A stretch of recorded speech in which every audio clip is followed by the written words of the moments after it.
Ganyan talaga pag yung both of these fighters are oh, that 1-2 combination. A quick stoppage win.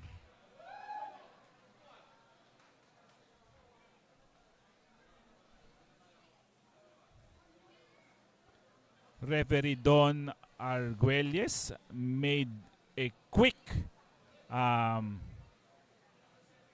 stoppage. Medyo talagang hindi naman nakasagot yung boksingero.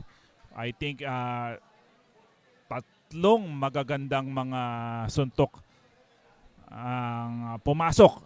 That's why safety is very important sa ating paboksing.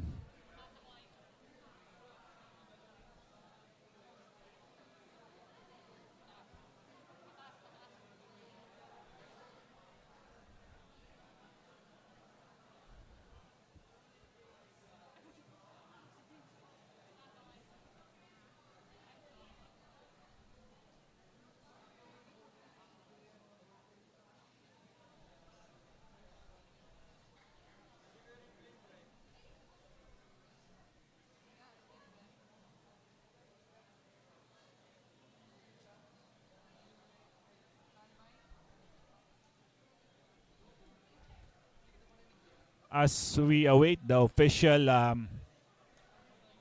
decision for this. Ayan, makikita natin yung replay.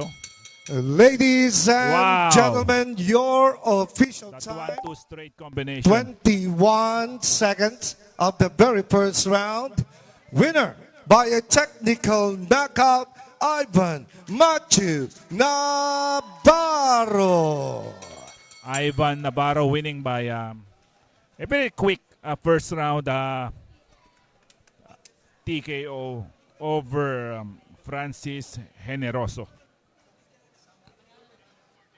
All right, so we'll have to wait for the next bout. All right, so ladies and gentlemen, we'd like to invite you for the next month.